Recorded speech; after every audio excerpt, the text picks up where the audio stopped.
7 universal moral commandments, ವಿಶ್ವ ಮಾನವ ಸಪ್ತಸೂತ್ರಗಳು. ಕಳಬೇಡ, ಕೊಲಬೇಡ, ಹುಸಿಯ ನುಡಿಯಲು ಬೇಡ. ಕಳಬೇಡ, ಕೊಲಬೇಡ, ಹುಸಿಯ ನುಡಿಯಲು ಬೇಡ. ಮುನಿಯಬೇಡ, ತನ್ನ ಬಣ್ಣಿಸಬೇಡ. ಇದಿರಗಳಿಯಲು ಬೇಡ. ಕಳಬೇಡ, ಕೊಲಬೇಡ, ಹುಸಿಯ ನುಡಿಯಲು ಬೇಡ. ಇದಿರಳಿಯಲು ಬೇಡ, ತನ್ನ ಬಣ್ಣಿಸಬೇಡ. ಅನ್ಯರಿಗೆ ಅಸಹ್ಯ ಪಡಬೇಡ. ಕಳಬೇಡ, ಕೊಲಬೇಡ, ಹುಸಿಯ ನುಡಿಯಲು ಬೇಡ. ಇದಿರಗಳಿಯಲು ಬೇಡ, ಮುನಿಯಬೇಡ. ಅನ್ಯರಿಗೆ ಅಸಹ್ಯ ಪಡಬೇಡ. ಮುನಿಯಬೇಡ, ತನ್ನ ಬಣ್ಣಿಸಬೇಡ. ಇದಿರಗಳಿಯಲು ಬೇಡ. ಕಳಬೇಡ, ಕೊಲಬೇಡ, ಹುಸಿಯ ನುಡಿಯಲು ಬೇಡ. ಮುನಿಯಬೇಡ, ಅನ್ಯರಿಗೆ ಅಸಹ್ಯ ಪಡಬೇಡ. ತನ್ನ ಬಣ್ಣಿಸಬೇಡ. ಇದಿರುಹಳಿಯಲು ಬೇಡ. ಇದೇ ಅಂತರಂಗ ಶುದ್ಧಿ, ಇದೇ ಬಹಿರಂಗ ಶುದ್ಧಿ. ಇದೇ ನಮ್ಮ ಕೂಡಲ ಸಂಗಮ, ದೇವನೊಲಿಸುವ ಪರಿ. ಇದೇ ನಮ್ಮ ಕೂಡಲ ಸಂಗಮ, ದೇವರನೊಲಿಸುವ ಪರಿ. ಕಳಬೇಡ, ಕೊಲಬೇಡ, ಹುಸಿಯ ನುಡಿಯಲು ಬೇಡ. ಬಸವಣ್ಣನವರ ಈ ವಚನದಲ್ಲಿ ವಿಶ್ವಮಾನ್ಯವಾದ ಸಪ್ತಸೂತ್ರಗಳನ್ನು ಅವರು ಪ್ರಕಟಪಡಿಸಿದ್ದಾರೆ. ಇದನ್ನು ಅವರು ಇನ್ನೊಬ್ಬರಿಗಾಗಿ ಹೇಳಲಿಲ್ಲ, ಮೊದಲು ತಮಗಾಗಿ ಹೇಳಿಕೊಂಡರು. ತಮ್ಮ ಬದುಕಿನಲ್ಲಿ ಈ 7 ಸಪ್ತಸೂತ್ರಗಳನ್ನು ಅವರು ಅನುಷ್ಠಾನ ಮಾಡಿದರು. ಈ ವಚನಗಳು ತಮಗೆ ತಾವು ಅನ್ವಯಿಸಿಕೊಂಡು ಆಚರಿಸಿಕೊಂಡು ತಂದಂಥ ಈ ವಚನ, ಬಸವಣ್ಣನವರ ಈ ವಚನದಲ್ಲಿ ವಿಶ್ವಮಾನ್ಯವಾದ ಸಪ್ತಸೂತ್ರಗಳನ್ನು ಅವರು ಪ್ರಕಟಪಡಿಸಿದ್ದಾರೆ. ಇದನ್ನು ಅವರು ಇನ್ನೊಬ್ಬರಿಗಾಗಿ ಹೇಳಲಿಲ್ಲ, ಮೊದಲು ತಮಗಾಗಿ ಹೇಳಿಕೊಂಡರು. ತಮ್ಮ ಬದುಕಿನಲ್ಲಿ ಈ 7 ಸಪ್ತಸೂತ್ರಗಳನ್ನು ಅವರು ಅನುಷ್ಠಾನ ಮಾಡಿದರು. ನೀವು ನಮಗೆ ಮೌಲಿಕವಾದ ಸಬ್ಸ್ಕ್ರೈಬರ್ಸು. ಇದುವರೆಗೆ ಸಬ್ಸ್ಕ್ರೈಬ್ ಮಾಡದೆ ಹೋಗಿದರೆ ಕೂಡಲೇ ಅಲ್ಲಿ ಸಬ್ಸ್ಕ್ರೈಬ್ ಬಟನ್ ಒತ್ತಿ, ಬೆಲ್ ಬಟನ್ ಕಾಣುತ್ತೆ, ಬೆಲ್ಲನ್ನು ಒತ್ತಿ, ಲೈಕ್ ಮಾಡಿ, ಶೇರ್ ಮಾಡಿ. ನಿಮ್ಮ ವಾಟ್ಸಪ್ನಲ್ಲಿ ಅನೇಕರ ಫೋನ್ ನಂಬರ್ಗಳಿರುತ್ತೆ. ಕನಿಷ್ಠ 10ರಿಂದ 20 ಜನರಿಗೆ ಈ ವಿಡಿಯೋಗಳನ್ನು ಶೇರ್ ಮಾಡಿ. ಕಳಬೇಡ, ಕೊಲಬೇಡ, ಹುಸಿಯ ನುಡಿಯಲು ಬೇಡ. ಕೊಲ್ಲಬೇಡ.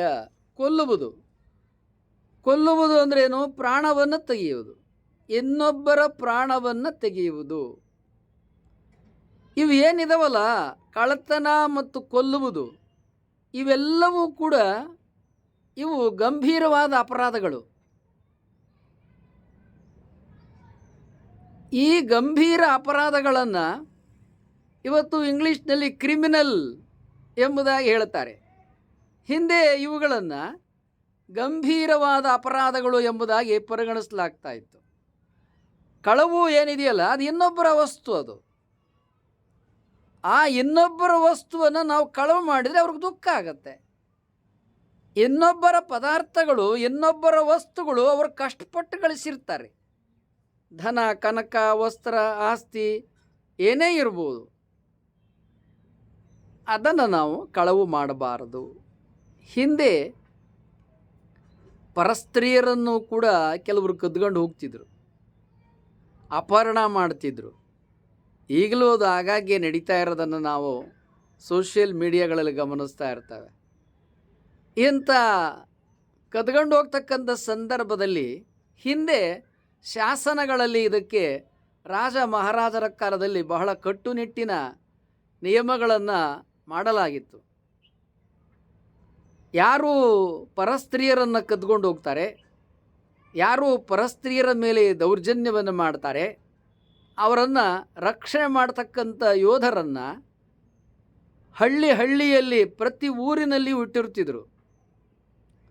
ಮತ್ತು ಹಿಂದೆ ಗೋವುಗಳನ್ನು ಕೂಡ ಕಳವು ಮಾಡ್ತಾಯಿದ್ರು. ಹಿಂದೆ ಗೋವುಗಳೇ ಆಸ್ತಿ, ಸಂಪತ್ತು. ಮಹಾಭಾರತದಲ್ಲಿ ಕೌರವರು ವಿರಾಟ್ ರಾಜನ ಆಕಳನ್ನು, ದನಗಳನ್ನು ಕದ್ಕೊಂಡು ಹೋಗ್ತಾರೆ. ಯಾಕೆ? ಅವು ಆಸ್ತಿ, ಸಂಪತ್ತು. ಹೀಗೆ ಕಳವು ಪ್ರತಿಯೊಬ್ಬ ಯೋಧನ ಕರ್ತವ್ಯವಾಗಿತ್ತು. ಪ್ರತಿ ಹಳ್ಳಿಯಲ್ಲಿ ಅದಕ್ಕಾಗಿ ಕಾಲಾಳುಗಳನ್ನು, ಯೋಧರನ್ನು, ವೀರರನ್ನು ನೇಮಿಸ್ತಾ ಇದ್ದರು. ಪೆಣ್ ಬುಯ್ಯಲೊಳ್ ಕಾದಿ ಗೆಲಿದನ್ ವೀರನ್. ಮಹಿಳೆ ತನ್ನನ್ನು ಹೊತ್ತುಕೊಂಡು ಹೋಗುವಾಗ ಆಕ್ರಂದನವನ್ನು ಏನು ಮಾಡ್ತಾಳೆ, ಆಗ ಅಟ್ಟಿಸಿ ಬೆನ್ನಟ್ಟಿಕೊಂಡು ಹೋಗಿ ಆ ಕಳವು ಹೊತ್ಕೊಂಡು ಹೋಗ್ತಾ ಇರ್ತಕ್ಕಂಥವ್ರನ್ನ ಕೊಂದು ಆ ಮಹಿಳೆಯನ್ನು ಸಂರಕ್ಷಣೆ ಮಾಡ್ತಾಯಿದ್ರು. ಅದಕ್ಕಾಗಿ ಅವರಿಗೆ ವೀರಗಲ್ಲನ್ನು ಹಾಕ್ತಾಯಿದ್ರು. ಇದು ರಾಜ ಮಹಾರಾಜರ ಕಾಲದಲ್ಲಿ ಇಂಥ ದುಷ್ಕೃತ್ಯಗಳನ್ನು ಮಾಡ್ತಕ್ಕಂಥವ್ರಿಗೆ ವೀರರಾದವರನ್ನು ಪ್ರತಿ ಹಳ್ಳಿಯಲ್ಲಿ, ನಗರಗಳಲ್ಲಿ ನೇಮಿಸಿ ಅವರನ್ನು ಸಂರಕ್ಷಣೆ ಮಾಡುವುದಕ್ಕಾಗಿ ಇದ್ದಂತಹ ವ್ಯವಸ್ಥೆ. ಈಗಲೂ ಭಾರತದ ಸಂವಿಧಾನದಲ್ಲಿ ಇಂತಹ ಕಳವು ಮತ್ತು ಪರದಾರ ಮತ್ತು ಪರಸ್ತ್ರೀಯರನ್ನು ಕದ್ದುಕೊಂಡು ಹೋಗುವುದನ್ನು ನಿಷೇಧಿಸಲಾಗಿದೆ. ಅದಕ್ಕಾಗಿ ತುಂಬ ಕಠಿಣವಾದ ಶಿಕ್ಷೆಯನ್ನು ಕೊಡಲಾಗ್ತದೆ. ಇದನ್ನು ಬಸವಣ್ಣನವರು ವಚನದಲ್ಲಿ ಹೇಳ್ತಾ ಇದ್ದಾರೆ. ಕಳಬೇಡ, ಕೊಲಬೇಡ. ಕಳವನ್ನು ಮಾಡಬೇಡ, ಇನ್ನೊಬ್ಬರ ವಸ್ತುವನ್ನು ಕಳವು ಮಾಡಬೇಡ. ಕೊಲಬೇಡ, ಇನ್ನೊಬ್ಬರ ಪ್ರಾಣವ ತೆಗಿಬೇಡ. ಯಾವುದೇ ಪ್ರಾಣಿ ಹಿಂಸೆಯನ್ನು ಮಾಡಬೇಡ, ಇನ್ನೊಂದು ಪ್ರಾಣವನ್ನು ತೆಗಿಬೇಡ. ಹಿಂದೆ ಯಜ್ಞ ಯಾಗದ ಹೆಸರಿನಲ್ಲಿ ಪ್ರಾಣಿ ಹತ್ಯೆಯನ್ನು, ಪ್ರಾಣಿ ಬಲಿಯನ್ನು ಕೊಡ್ತಾಯಿದ್ರು.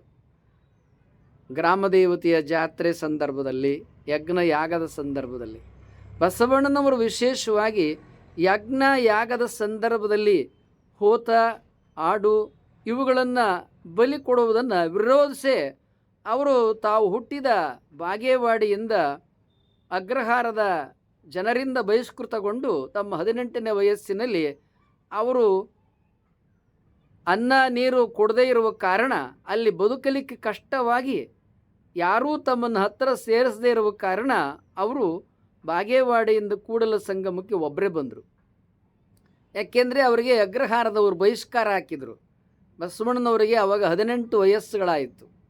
ಕವಿಗಳು ಭೀಮಕವಿ, ಪಾಲ್ಕುರ್ಕೆ ಸೋಮನಾಥ 8 ವಯಸ್ಸು ಅಂತ ಬರೀತಾರೆ. 8ನೇ ವಯಸ್ಸಿಗೆ ಅಷ್ಟೆಲ್ಲ ತಿಳುವಳಿಕೆ ಇರೋದಲ್ಲ. ಮಗು ಮನೆ ಬಿಟ್ಟು ಹೋಗ್ತಿಂದ್ರೆ ತಂದೆ ತಾಯಿಗಳ ಎತ್ಕೊಂಡು ಮನೆ ಕರ್ಕೊಂಡು ಹೋಗ್ಬಿಡ್ತಾರೆ. ಆದರೆ ಬಸವಣ್ಣನವರು 18ನೇ ವಯಸ್ಸಿನಲ್ಲಿ ಅವರಿಗೆ ಅಗ್ರಹಾರದ ಜನರು ಯಜ್ಞ ಯಾಗದ ವಿರೋಧಿಸಿದ ಕಾರಣವಾಗಿ ಬಹಿಷ್ಕಾರ ಹಾಕಿದ್ರಿಂದ, ಅಲ್ಲಿ ಯಾರೂ ಅವ್ರನ್ನ ಹತ್ತಿರ ಸೇರಿಸದೇ ಇರೋದ್ರಿಂದ ತಂದೆ ತಾಯಿಗಳೂ ಕೂಡ ಅವರನ್ನು ಮನೆಯೊಳಗೆ ಬಿಟ್ಟುಕೊಳ್ಳಬಾರದು ಎಂಬುದಾಗಿ ಅಗ್ರಹಾರದವರು ಕಠಿಣ ಶಿಕ್ಷೆಯನ್ನು, ಬಹಿಷ್ಕಾರದ ಶಿಕ್ಷೆಯನ್ನು ಕೊಟ್ಟ ಕಾರಣ ಅವರು ಬಾಗೇವಾಡಿಯನ್ನು ಅನಿವಾರ್ಯವಾಗಿ ಬಿಟ್ಟು ಅಲ್ಲಿ ಅದೇ ಊರಿನ ಸಿದ್ಧ ಪರಂಪರೆಯವರು ತಿಳಿಸಿದಂತಹ ಸುದ್ದಿಯನ್ನು ತಿಳಿದು ಅವರು ಕೂಡಲ ಸಂಗಮಕ್ಕೆ ಬರ್ತಾರೆ. ಕೂಡಲ ಸಂಗಮದಲ್ಲಿ ಸಂಗಮೇಶ್ವರ ದೇವಾಲಯ ನಾಥ ಪರಂಪರೆಯ ದೇವಾಲಯ. ನಾಥ ಪರಂಪರೆಯವರು ಎಂಬುದಾಗಿ ಹೇಳಿದರೆ ಇವರು ಅತಿವರ್ಣಾಶ್ರಮಿಗಳು, ಇವರು ಶಿವಭಕ್ತರು. ಶಿವಭಕ್ತರಾದವರನ್ನೆಲ್ಲ ಒಂದೇ ಎಂಬುದಾಗಿ ಅವರು ಪರಿಗಣಿಸ್ತಾರೆ. ಇವತ್ತಿಗೂ ಕೂಡ ಆ ಗೋರಖನಾಥನ ಪರಂಪರೆಯವರು, ನವನಾಥ ಸಿದ್ಧರ ಪರಂಪರೆಯವರು ಕರ್ನಾಟಕದಲ್ಲಿ ಇದ್ದಾರೆ. ಗೋರಖನಾಥ ಅಲ್ಲಮ ಪ್ರಭುದೇವರ ಶಿಷ್ಯ. ಕರ್ನಾಟಕದಲ್ಲಿ ಆದಿಚುಂಚನಗಿರಿ ಮಠ ಏನಿದೆಯಲ್ಲ, ಅದು ಬಾಲಗಂಗಾಧರನಾಥ ಸ್ವಾಮಿಗಳು, ಪ್ರಸನ್ನಾನಾಥ ಸ್ವಾಮಿಗಳು, ನಿರ್ಮಲಾನಂದನಾಥ ಸ್ವಾಮಿಗಳು, ಇವರೆಲ್ಲ ಈ ನವನಾಥ ಸಿದ್ಧ ಪರಂಪರೆಯವರು ಶಿವಭಕ್ತರು. ಈ ಶಿವಭಕ್ತ ಪರಂಪರೆಯವರು ಕೂಡಲ ಸಂಗಮದಲ್ಲಿ ಸಂಗಮೇಶ್ವರ ದೇವಾಲಯದ ಆಡಳಿತವನ್ನು, ಆ ದೇವಾಲಯವನ್ನು ನಿರ್ಮಾಣ ಮಾಡಿದ್ರಿಂದ ಅಲ್ಲಿಯೇ ತಪಸ್ವಿಗಳು ಅವರು ಕೆಲವರು ಅಲ್ಲಿರ್ತಿದ್ರು. ಅಲ್ಲಿಗೆ ಬಸವಣ್ಣ ಬಂದಂಥ ಕಾಲದಲ್ಲಿ ಅವರು ಆಶ್ರಯವನ್ನು ಕೊಟ್ಟು ಏನು ಸಂಗಮೇಶ್ವರನಿಗೆ ನಿತ್ಯ ಪುಷ್ಪ ಪತ್ರೆ ಇವುಗಳನ್ನು ತಂದು ಹೊಸ ಅಗ್ಗವಣಿಯನ್ನು ತಂದು ಪೂಜೆ ಮಾಡಿಕೊಂಡು ಪೂಜಾರಿಯಾಗಿ ಇಲ್ಲಿ ನಿಯಮಿತನಾಗಿರು ಅಂತೇಳಿ ಬಸವಣ್ಣನನ್ನು ಪೂಜಾರಿಯಾಗಿ ಕೂಡಲ ಸಂಗಮದಲ್ಲಿ ಈ ಸಿದ್ಧ ಪರಂಪರೆಯ ಆ ಗುರುಗಳು ತಪಸ್ವಿಗಳು ಬಸವಣ್ಣನವರನ್ನ ಅಲ್ಲಿ ನಿಯಮಿಸಿದರು. ಇದು ಬಸವಣ್ಣನವರ ಕತೆ. ಕಳಬೇಡ ಕೊಲಬೇಡ, ಕೊಲಬೇಡ ಅನ್ನೋದು ಅವರ ಜೀವನದ ಅನುಷ್ಠಾನಕ್ಕೆ ಮಾಡಿದ್ರಿಂದ ಅವರಿಗೆ ಅಗ್ರಹಾರದ ವೈದಿಕರು ಬಾಗೇವಾಡಿಯಿಂದ, ಹುಟ್ಟಿದ ಊರು ಬಾಗೇವಾಡಿಯಿಂದ ಅವರನ್ನು ಬಹಿಷ್ಕಾರ ಹಾಕಿ ಓಡಿಸಿದರು, ದೂರ ಮಾಡಿದರು.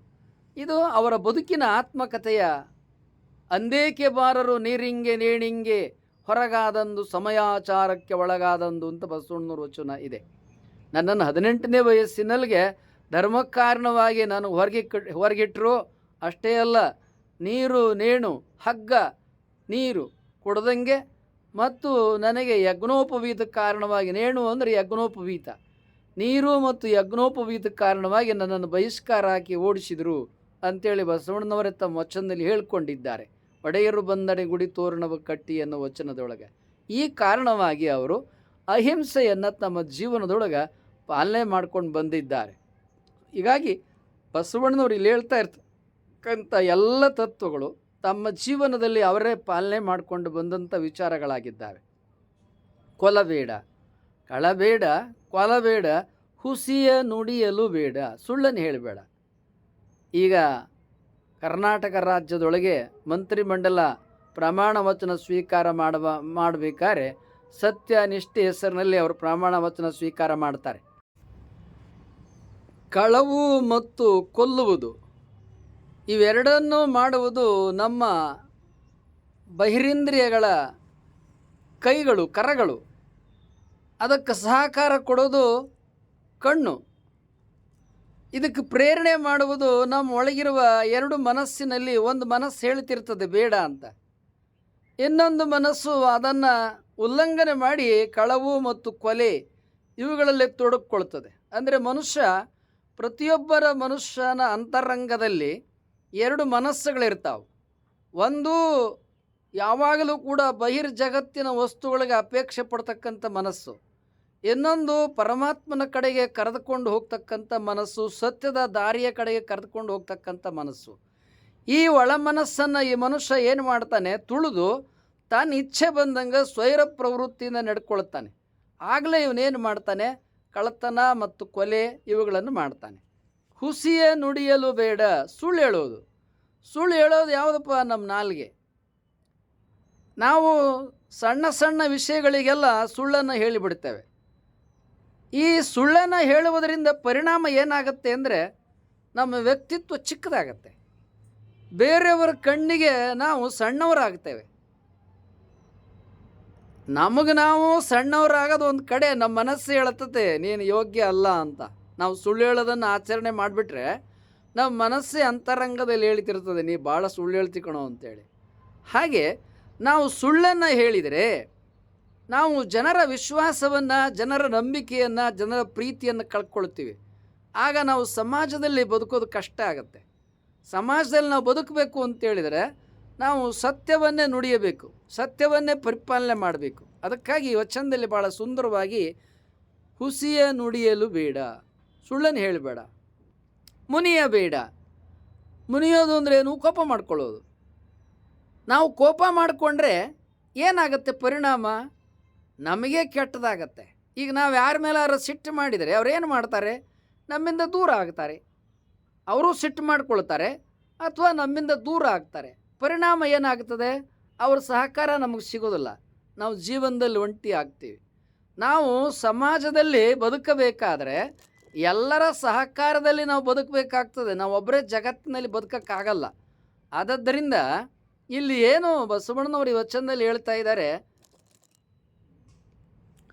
ಹುಸಿಯ ನುಡಿಯಲು ಬೇಡ, ಸುಳ್ಳನ್ನು ಹೇಳಬೇಡ, ಇದಿರ ಮುನಿಯ ಬೇಡ, ಇದಿರ ಹಳಿಯಲು ಬೇಡ. ಕೋಪ ಮಾಡ್ಕೋಬೇಡ.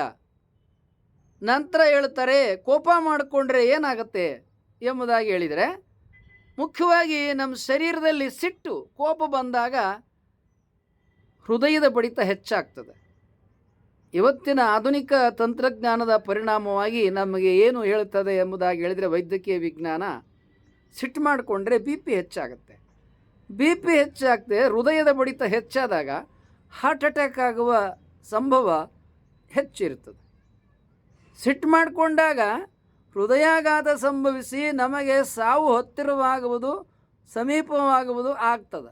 ಆದ ಕಾರಣ ಸಿಟ್ಟು ಮಾಡಿಕೊಂಡ್ರೆ ನಾವು ಅನಾರೋಗ್ಯಕ್ಕೆ, ಅಪಮೃತ್ಯುವಿಗೆ ಒಳಗಾಗ್ತೇವೆ. ಇದು ಮೊದಲನೇದು. ಎರಡನೇದು, ಯಾರ ಮೇಲೆ ನಾವು ಸಿಟ್ಟು ಮಾಡ್ತೇವೆ ಅವ್ರ ಪ್ರೀತಿ ಸಹಕಾರವನ್ನು ಕಳ್ಕೊಳ್ತೇವೆ. ಕೋಪ ಏನು ಮಾಡುತ್ತೆ? ನಮ್ಮ ಶರೀರದ ಮೇಲೂ ದುಷ್ಪರಿಣಾಮ ಮಾಡುತ್ತೆ.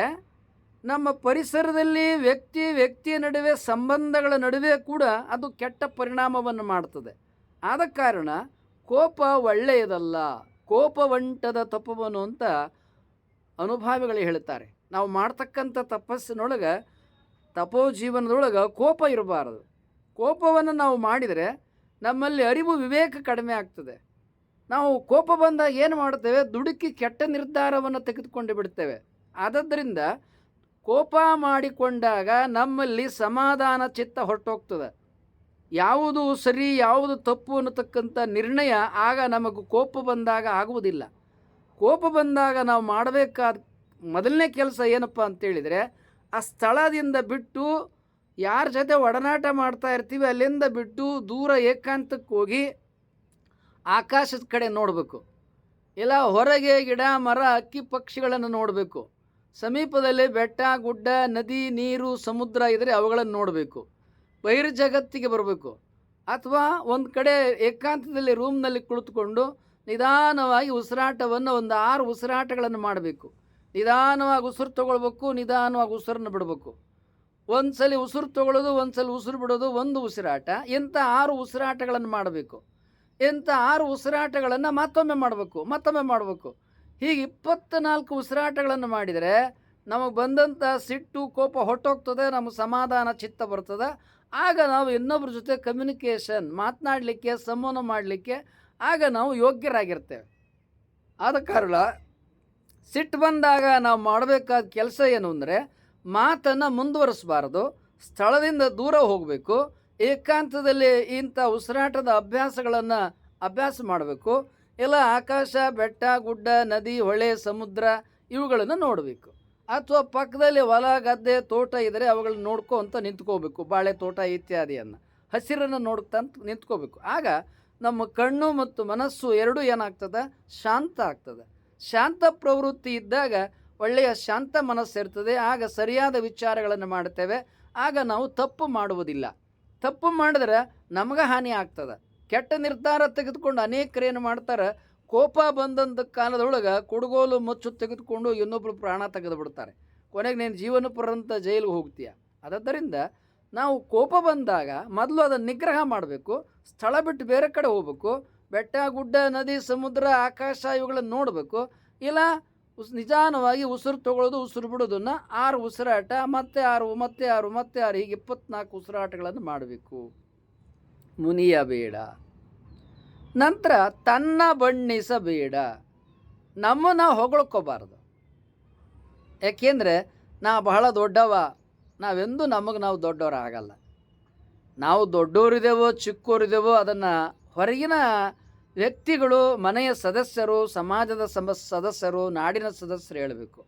ನಮ್ಮನ್ನು ನಾವು ದೊಡ್ಡವರಿದ್ರೂ ನಮ್ಮನ್ನು ನಾವು ವರ್ಣಿಸ್ಕೋಬಾರ್ದು. ನಾವು ಯೋಗ್ಯರಿದ್ರೂ ನಾವು ಯೋಗ್ಯರು ಅಂತ ವರ್ಣಿಸ್ಕೊಳ್ಬಾರ್ದು. ನಮಗೆ ನಾವು ತಿಳ್ಕೊಂಡು ನಾವು ಹೌದಪ್ಪ ನಾ ಯೋಗ್ಯನಿದ್ದೇನೆ ತಿಳ್ಕೊಂಡು ಸುಮ್ಮನೆ ಇರಬೇಕು. ಆದರೆ ನಮ್ಮನ್ನು ನಾವು ಹೊಗಳ್ಕೋಬಾರ್ದು. ನಮ್ಮನ್ನು ನಾವು ಹೊಗಳ್ಕೊಳ್ಳೋದ್ರಿಂದ ಏನಾಗುತ್ತೆ, ಅದು ಇನ್ನೊಬ್ರಿಗೆ ಇಷ್ಟ ಆಗಲ್ಲ. ನಮ್ಮನ್ನು ನಾವು ಹೊಗಳ್ಕೊಂಡ್ರೆ ಬೇರೆಯವ್ರಿಗೆ ಅದು ಇಷ್ಟ ಆಗುವುದಿಲ್ಲ. ಆದ ಕಾರಣ ತನ್ನ ಬಣ್ಣಿಸಬೇಡ. ನಮ್ಮ ಇಷ್ಟದಂತೆ ನಾವು ಸಮಾಜದಲ್ಲಿ ಬದುಕೋಕ್ಕಾಗಲ್ಲ. ಗೊತ್ತಾಯ್ತಲ್ಲ? ಸಮಾಜದಲ್ಲಿ ಬದುಕಬೇಕಂತೇಳಿದರೆ ಎಲ್ಲರ ಸಹಕಾರ, ಸಹಾಯ, ನೆರವು ಬೇಕಾಗ್ತದೆ. ನಾವು ಒಂಟಿಯಾಗಿ ಸಮಾಜದಲ್ಲಿ ಬದುಕಲಿಕ್ಕೆ ಬರೋದಿಲ್ಲ. ಆದ ಕಾರಣ ನಿನ್ನನ್ನು ನೀನು ಹೊಗಳಿಕೊಳ್ಳಬೇಡ. ಹೀಗೆ ಬಸವಣ್ಣನವರು ಸಮಾಜದಲ್ಲಿ ಬಿಜ್ಜಳದ ಭಂಡಾರದಲ್ಲಿ ಕರ್ಣಿಕರಾಗಿ ಕೆಲಸ ಮಾಡ್ತಕ್ಕಂಥ ಸಂದರ್ಭದೊಳಗೆ ಇವೆಲ್ಲ ಪಾಲನೆಗಳನ್ನು ಅವರು ಮಾಡ್ತಾಯಿದ್ರು. ತಮ್ಮಂತ ಹೊಗಳ್ಕೊಳ್ದಂಗೆ ನಾನೊಬ್ಬ ಕರ್ಣಿಕ, ನಾನೊಬ್ಬ ಗುಮಾಸ್ತ ಎನ್ನುವ ಇತಿ ಮಿತಿ ಅವರು ತಿಳ್ಕೊಂಡು ಅದರ ಜೀವನವನ್ನು ಅವ್ರು ಮಾಡ್ತಾಯಿದ್ರು. ನಾನು ಒಬ್ಬ ಚಕ್ರವರ್ತಿಯ ಭಂಡಾರದೊಳಗೆ ಒಬ್ಬ ಸಿದ್ಧರಸ ಭಂಡಾರಿ ಅಳಿಯನಾಗಿರ್ಬೋದು, ಬಲದೇವ ದಂಡನಾಯಕ ಮಹಾರಾಜರ ಅಳಿಯನಾಗಿರ್ಬೋದು, ನನಗೆ ಅವರಿಬ್ಬರು ರಾಜಕುಮಾರಿಯನ್ನು ಕೊಟ್ಟು ಲಗ್ನ ಮಾಡಿರ್ಬೋದು. ಆದರೆ ಅವರು ದೊಡ್ಡವರು, ಅವರು ನನಗೆ ಕೊಟ್ಟು ಲಗ್ನ ಮಾಡಿದ್ದಾರೆ ಅವ್ರ ಮಗಳನ್ನು. ಆ ಕ್ಷಣಕ್ಕೆ ನಾನು ದೊಡ್ಡವನಾಗೋದಿಲ್ಲ. ಆದ್ದರಿಂದ ಅವರು ನನ್ನಲ್ಲಿರೋ ಒಳ್ಳೆಯದನ್ನು ಗುರುತಿಸಿರ್ಬೋದು, ಅವ್ರ ಕಣ್ಣಿಗೆ ನಾನು ಯೋಗ್ಯನಾಗಿ ಕಂಡಿರ್ಬೋದು. ಆದರೆ ನನ್ನನ್ನು ನಾನು ಯೋಗ್ಯ ಅಂತೇಳಿ ಹೇಳಿಕೊಳ್ಳಬೇಡ, ತನ್ನ ಬಣ್ಣಿಸಬೇಡ. ಹೀಗೆ 5 ಸಪ್ತ ಸೂತ್ರಗಳನ್ನು ಪ್ರತಿಯೊಬ್ಬ ಮನುಷ್ಯರಿಗೆ ಅನ್ವಯವಾಗುವ ಹಾಗೆ ಹೇಳಿದರು. ಆನಂತರ ಅನ್ಯರಿಗೆ ಅಸಹ್ಯ ಪಡಬೇಡ. ನಾವು ಸಹಿಸ್ಕೋಬೇಕು, ಸಹಿಸಿಕೊಳ್ಳಬೇಕು. ಸಮಾಜದಲ್ಲಿ ನಾವು ಬದುಕುವಾಗ ನಮ್ಮನ್ನು ಹೊರತಾಗಿ ಬೇರೆ ಬೇರೆ ಸಮಾಜಗಳಿರ್ತವೆ. ಅವ್ರ ಸಮಾಜದ ರೀತಿ ನೀತಿಗಳು, ಧರ್ಮಗಳು, ಆಚರಣೆಗಳು ಇರ್ತವೆ. ಬದುಕಕ್ಕೆ ಬಿಟ್ಟಿದ್ದಾರೆ ಇಲ್ಲ. ಹಂಗೆ ನಾವು ಕೂಡ ಅವ್ರ ಇಚ್ಛೆ ಹಂಗೆ ಅವ್ರು ಬದುಕಲಿ. ಜಗತ್ತು ಎಲ್ಲರದು, ನಾವು ಒಬ್ಬರದೇ ಅಲ್ಲ. ನಾವೆಲ್ಲರೂ ಎಲ್ಲಿಂದ ಬಂದಿದ್ದೀವಿ? ಆ ಪರಮಾತ್ಮನಿಂದ ಬಂದಿದ್ದೀವಿ, ಪರಮಾತ್ಮನಲ್ಲಿಗೆ ಹೋಗ್ತೀವಿ.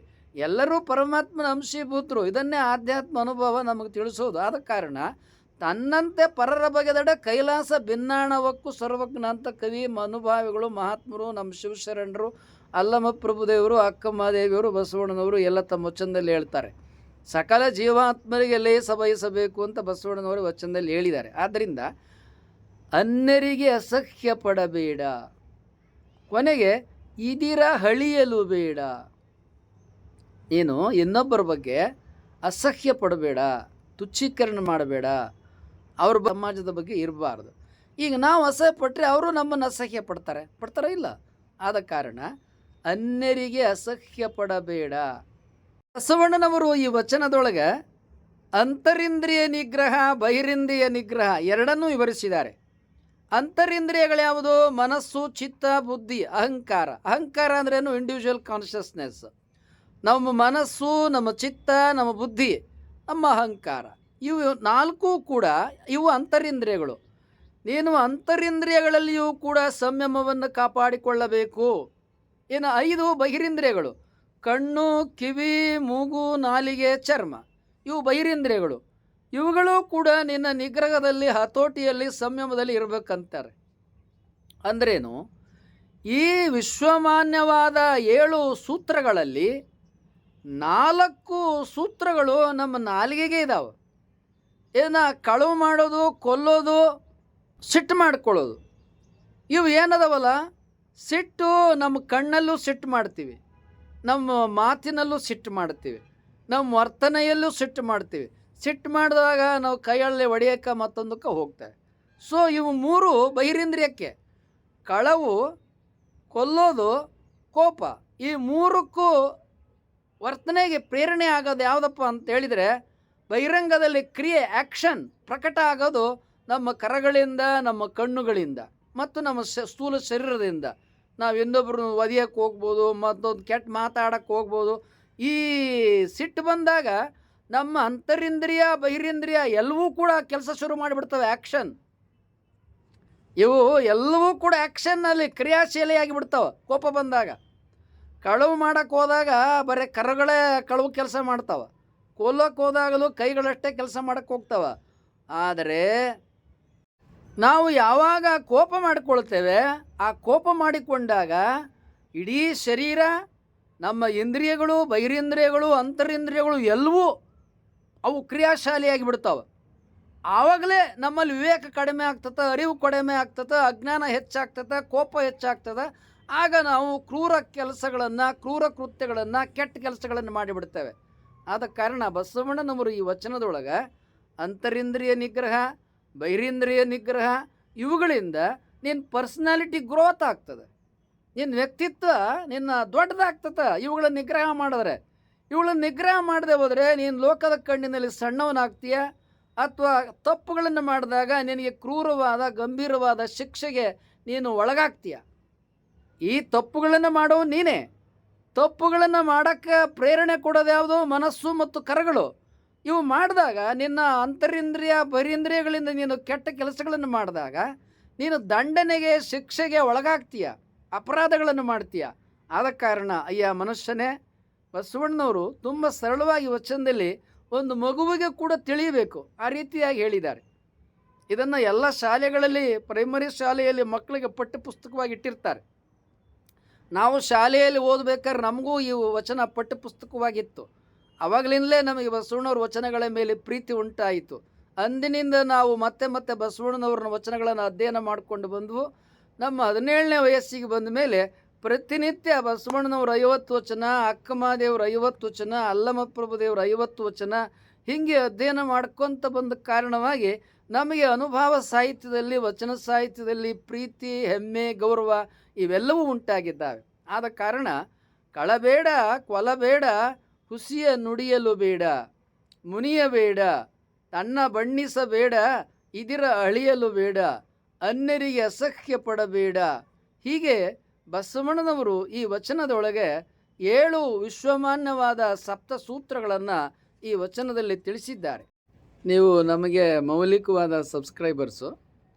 ಇದುವರೆಗೆ ಸಬ್ಸ್ಕ್ರೈಬ್ ಮಾಡದೆ ಹೋಗಿದರೆ ಕೂಡಲೇ ಅಲ್ಲಿ ಸಬ್ಸ್ಕ್ರೈಬ್ ಬಟನ್ ಒತ್ತಿ, ಬೆಲ್ ಬಟನ್ ಕಾಣುತ್ತೆ, ಬೆಲ್ಲನ್ನು ಒತ್ತಿ, ಲೈಕ್ ಮಾಡಿ, ಶೇರ್ ಮಾಡಿ. ನಿಮ್ಮ ವಾಟ್ಸಪ್ನಲ್ಲಿ ಅನೇಕರ ಫೋನ್ ನಂಬರ್ಗಳಿರುತ್ತೆ. ಕನಿಷ್ಠ 10ರಿಂದ 20 ಜನರಿಗೆ ಈ ವಿಡಿಯೋಗಳನ್ನು ಶೇರ್ ಮಾಡಿ.